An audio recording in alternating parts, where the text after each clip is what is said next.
in my property for security reasons. I happen to have a tape.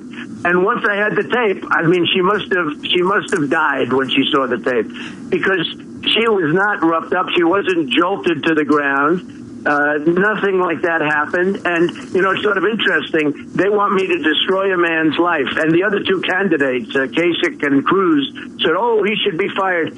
Fired for what? And, I don't do that. They're weak people. These are weak people. That's the problem we have with our country. They're weak people. I understand, and I think that's admirable. You have loyalty to people, and, you understand he has 4 kids. But do you really want your campaign manager involved in this type of security things? These are 2 incidents that's been a distraction to you. Donald Trump, you sat down with the New York Times and Washington Post and spoke for an hour. No one's talking about those stories. They're talking about your campaign manager. Doesn't that at least show he's stepped out of bounds? Well, I agree, Brian, in that I love the New York Times interview. I thought it was a great interview by a really great reporter, and I wish we could be talking about that. We're talking about NATO and how the United States is getting ripped off with an obsolete NATO. And a lot of people are now coming around saying, Trump is right. Nobody's ever brought that up. And Trump is right. The money we spend and what we get. Right. I'd much rather be talking about that. But, Brian, this is something that was so minor. It was so, who would ever think a thing like this could happen? She grabs my arm. He probably pushes her off a little bit, almost not even knowingly. It's almost like a reflex. But she wasn't yanked to the ground or anything. And to think that led to criminal. And I've been watching different shows, and I've been watching lawyers on different shows. And some of them can't even believe it, that this ends up being a charge. Do you regret releasing the video, considering it got your guy in trouble and now he's, in jail? He's not charged, not in jail. He's charged. Do you regret releasing this video, though? No, actually, I think it was the opposite. I think if they didn't have the video, it would have been a much more serious situation, because you would have been believing her. Hey, look, just to finish it, she said, quote, I was jolted backwards. Someone grabbed me tightly by the arm and yanked me down. Yeah. She wasn't yanked down. Well, I almost fell to the ground. She said, I almost fell to the ground. But why is a campaign manager even touching a reporter? Well, he's following me, and she's grabbing me. Take a look at her hand. Yeah. She's grabbing me. She's got a pen in her hand, which she's not supposed to have. I will tell you, Secret Service can tell you that. And she's grabbing at me. So probably, even unknowingly, it's just like a reflex. He didn't do anything hard. But if you listen to her, she was forcefully thrown to the ground. And, the whole thing is absolutely ridiculous. And I'm sure she wasn't thrilled when she saw her statement and then she saw the security tape. Mr. Trump, last night, her friend, Ben Shapiro, he was the former editor-at-large with Breitbart, as you know, who left when Michelle left. He was on Megyn Kelly's show last night. This is what he said, and I want to get your reaction. Lying liars lie, and this is the Trump campaign, where lies are told and then lies are told to cover up the lies, and then finally new lies are told in order to cover up the lies that were told about the lies. Corey Lewandowski grabbed Michelle, he yanked Michelle, he bruised Michelle. That was obvious from the tape. Michelle told that story, Ben Terrace told that story, Corey Lewandowski lied about that story, Trump lied about that story, and now they're telling a whole new set of lies. Their story has evolved from Corey Lewandowski never touched Michelle Fields to, well, she sort of had it coming.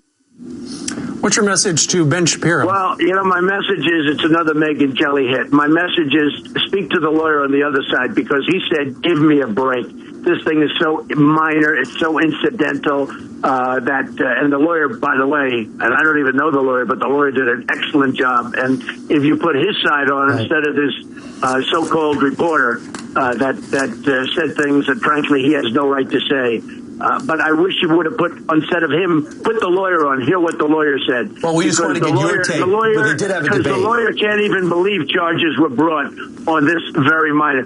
Think of it. In the world, we have people's heads being cut off. We have people drowning.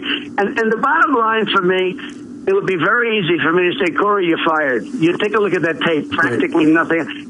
Corey, you're fired. That'd be very easy. I don't feel like I want to destroy. He's a good person. He's a good human being. I don't want to destroy a human being's life. He's got 4 children. He's got a wonderful wife. Yeah. He lives in New Hampshire. I don't feel like destroying his life. But a campaign manager should not be putting their hands on reporters. Well, Karl Rove didn't do it. David Plouffe didn't do it. David Axelrod didn't do it. He should. That's why you have Secret Service, and that's why you have your own security, who are great. And you don't know if they didn't do it, because I guarantee you they probably did stuff that was more physical than this, because this is not even physical. And frankly, she shouldn't have her hands on me. Okay? Nobody says that. But she shouldn't have her hands on me. Yeah, Piers Morgan did say that. Piers Morgan wrote an op-ed about that and did say that. Right. Just to defend Megyn Kelly, though, that was a debate. That was Ben Shapiro. That wasn't Megyn Kelly saying that. But let's move on. Let's talk about... It was her show, and frankly, you can have Megyn Kelly, but it was her show. She does a great job. She's she had a debate, and it was the top issue of the day. Maybe she does a good job for you. She doesn't do a good job for me. And let me tell you, if she wouldn't report on Donald Trump, her ratings would go down in half. That's not true. Her ratings were through the roof before you ran for president. Okay, let's... Oh, really? And how many times was I on her show? She ought to stop reporting on me all the time. If she wouldn't report on me, her ratings would go down in half. You're the top story in America. Let's go ahead and talk a little bit about this. All three of the people still running on the Republican side, you and Mr. Kasich and Mr. Cruz, it sounds like you're all abandoning that pledge to support the eventual Republican nominee. Why would you do that, Mr. Trump? Well, what I said, Steve, last night, we had a town hall, and I thought it went very nicely. I think, really it went well. But they asked me the question about support, and I said, I don't really care if Cruz supports me. It doesn't matter. If he does, that's fine. And if he doesn't, I don't care. I don't want to do something that's going to make anybody feel uncomfortable. The only one that's supporting me that I care about are the people, and that's... You saw the new NBC poll that just came out yesterday. I'm at close to 50%, and winning easily. I think I'm going to do very well in Wisconsin. I'm in Wisconsin right now, and we're having a tremendous response. I think we're going to do very well in Wisconsin. We're going to do fantastically in New York and New Jersey and Pennsylvania. And, that's all that matters. I mean, to me, I don't really care whether or not Cruz endorses me. It means practically nothing. How do you feel about Marco Rubio holding on to his delegates? It makes it harder for you to get to the 1237. Well, look, I think we're going to get to 1237, but, the one thing that nobody mentions is that we started off with 17 people. So when I get to 1237, which is half, I have to go through not just one or two people. I had to go through where we had 15, 16 people taking delegates. And it was, it's almost an impossibility. Despite that, I think we'll get to the 1237. I think we're going to be able to do it. But we had people, Brian, on the panel and people looking for delegates and frankly, in the primaries, where you'd have 6, 7, 8, and 10 people in the primaries. So it's a very, very high standard. Despite that, we're doing so well. We won, I don't know if you heard, but Missouri last night was won. So we won Missouri last night. I woke up this morning and I read this story and it just broke my heart. It's a lady, she was the former Miss Wisconsin, and she is dying. She has a son that she is eventually going to leave behind. And she was Miss Congeniality in your pageant when you owned the Miss USA pageant.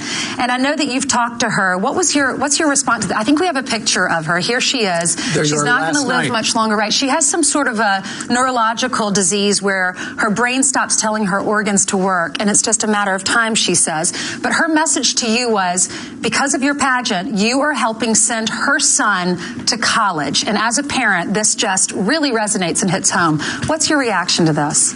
Well, my reaction is she was so unbelievable yesterday. It was at the rally, and she was there, and she was pointed out, and she spoke. And there was nothing so beautiful as what she did. I think it's the most beautiful moment I've had since I've been campaigning for president.